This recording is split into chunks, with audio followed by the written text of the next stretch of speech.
Okay, let's get started. Hi, I'm Alec McClellan. First off, thank you very much for the opportunity to present here for another year at the Heritage Belize Conference. It is both an honor and a pleasure. My presentation is titled Drone Photography, Photogrammetry, and Digital Elevation Models of Ancient Maya Settlement in the Periphery of Lamanai, Belize. I'm going to focus today on providing an update on our efforts to document and, in a sense, preserve the archaeological record of Maya occupation in the periphery of Lamanai. To begin my presentation, I'm going to provide a short summary of the well-known and often visited civic ceremonial center of Lamanai. It is famous as a tourist site and for its many structures, including the High Temple and the Mask Temple, which are visited by thousands of tourists every year. Less known and often forgotten are the settlements in the periphery of Lamanai. These supporting populations are key to understanding the history of the site, especially evidence of human environment adaptations such as wetland management strategies, which were presumably vital to the sustainability and resilience of Lamanai in the past. I will also discuss the impact of modern residential and agricultural development in the periphery of the site, which, if I can use the give and take tree as an analogy, has provided new information, but has also degraded and damaged the archaeological record. We are using drone photography and photogrammetry to respond to the development of the Lamanai periphery, creating a digital record of the landscape and quickly and accurately surveying and interpreting evidence of Maya settlement in the periphery. Finally, I will discuss how these efforts are informing our understanding of the Maya who inhabited this region. Okay, so on the left, you have a digital elevation model of the Maya area, and on the right, you have the districts of Belize, with Lamanai highlighted in red on both maps. The site sits on the northeastern edge of the Maya lowlands. In the center of this slide, you have a digital elevation model of Orange Walk, as well as the major waterways and water bodies in the district, including the New River Lagoon, which is the largest body of water in Belize. Lamanai comprises a strip-like settlement that rests on the northwestern shore of the lagoon. On the right, you have an updated satellite image of Orange Walk. It is important to note the modern development, which is sweeping south of the lagoon and connecting it for the first time ever to the current infrastructure of Belize. Before we discuss the evidence of settlement in the periphery of Lamanai, it is necessary to provide a short summary of the Civic Ceremonial Center, which has one of the longest histories of settlement in North America, spanning over 3,000 years. The first evidence of occupation at the site is found in pollen cores that show the cultivation of maize as early as 1500 BC. The site continues to grow almost unabated over the centuries and is notably uninterrupted by the social political disruption and collapse that shakes the foundation of Maya society at the end of the first millennium. Archaeological investigations started in the site in the 1970s and continue, albeit to a lesser extent, in the 2000s with targeted excavations for thesis-based projects. Less work has been completed on the supporting populations and other communities in the periphery, most notably Kakabish and Coco Chan. Let's go back in time, or if you're viewing this from the vantage point of the Maya, forward in time to 1985. David Pendergast wrote in a newsletter for the Royal Ontario Museum on October 29, 1985, titled, "Stop Me Before I Dig Again," that excavations, which had started in 1973, were finally coming to a close. He commented that although excavation at Lamanai has officially come to an end, he is not yet ready to lay down his shovel. In the intervening years, many archaeologists from all over the world have picked up where he left off. The site continues to be monitored and preserved because of the diligent efforts of the staff and caretakers of Lamanai. The same cannot be said for the periphery. Here's Coco Chan. This is a drone photograph taken of the settlement surrounding the minor ceremonial complex, which has been deforested and plowed, with the white limestone debris fields representing ruined Maya structures. and here is Kakabish, 10 kilometers northwest of Lamanai, which is unfortunately known for its extensive looting, with large trenches bisecting most of the monumental architecture. Even in 1985, the site was already heavily damaged. Let's see what happens between 1985 and 2025. You can see in the north the Mennonite town of Shipyard, which was first settled in the late 1950s. By the end of the 1980s, another Mennonite town is established, known as Indian Creek. Over the next 20 years, the settlement of Shipyard pushes south while Indian Creek advances north, moving into areas that were heavily occupied by the Maya in the past. In these areas, tropical forest is removed and the areas developed for residences, but mostly agriculture. While some of these activities have a minimal effect on the archaeological record, others, such as chaining, which involves dragging a heavy chain across the fields, effectively erases Maya occupation. Other archaeological features, such as wetland management strategies, canals, and channels, are smoothed over via plowing.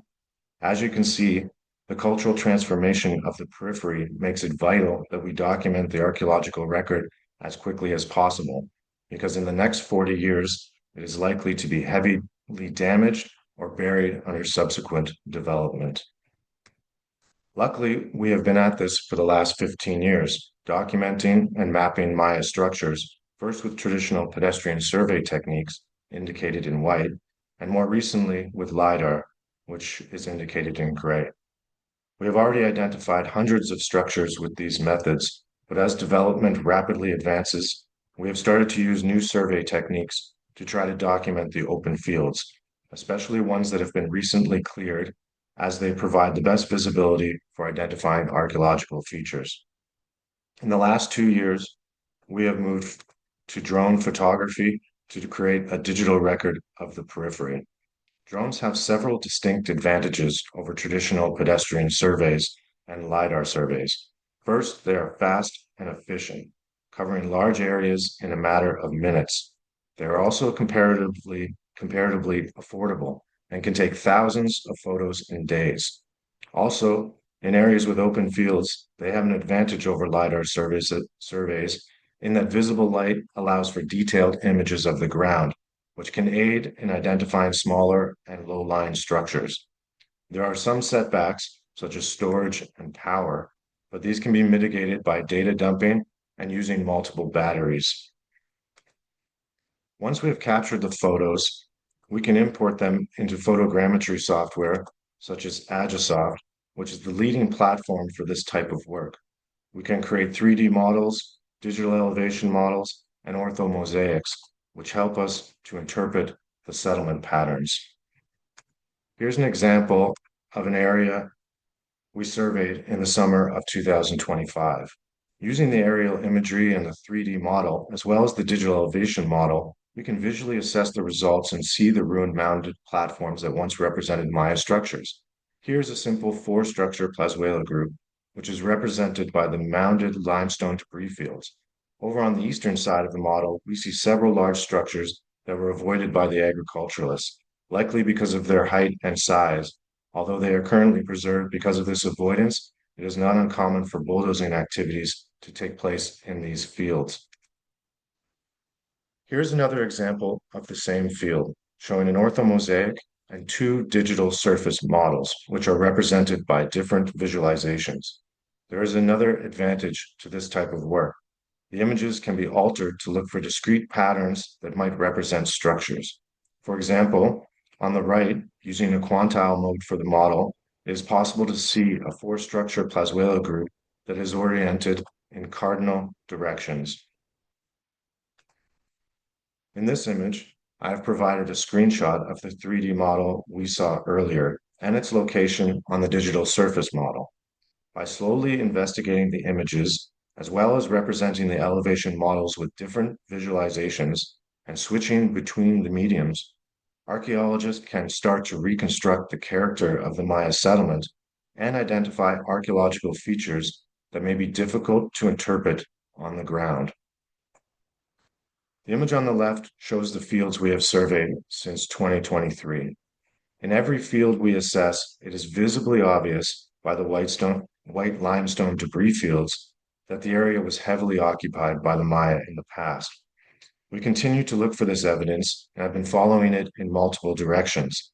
It is likely that the settlement continues south and southeast of Coco Chan towards Lamanai, possibly representing an area of continuous occupation, which is roughly 5 kilometers between the two sites.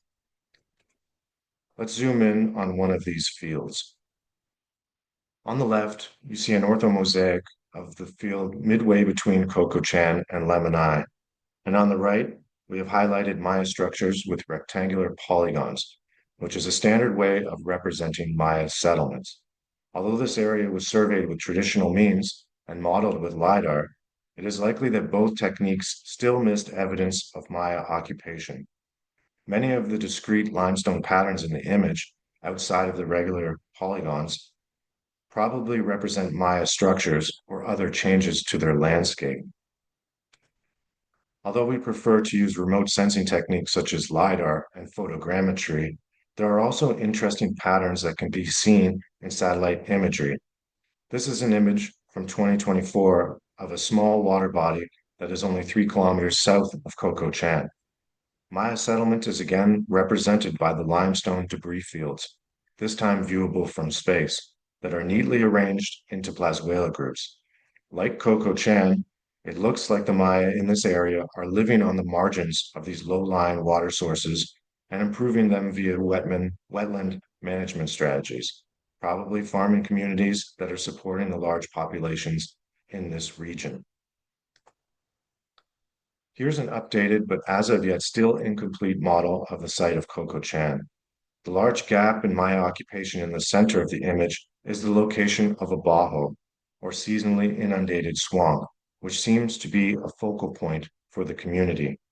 Some of my colleagues and I have recently published on the nature of the settlement, which has evidence of wetland management strategies. Our open access article will soon appear in Latin American Antiquity in case anyone is interested in reading more about this exciting and hopefully not soon forgotten corner of the Maya world. I owe thanks to many wonderful people I've worked with over the years, including all the staff and students of the Kakabish Archaeological Research Project, dating back to 2009, when I first started working in this region. Thanks also to the Social Sciences and Humanities Research Council of Canada, who have provided generous funding for this ongoing project. And of course, the people of Indian Church Village, who welcomed me with open arms many years ago and continue to be a source of friendship and family in my life. Thank you very much.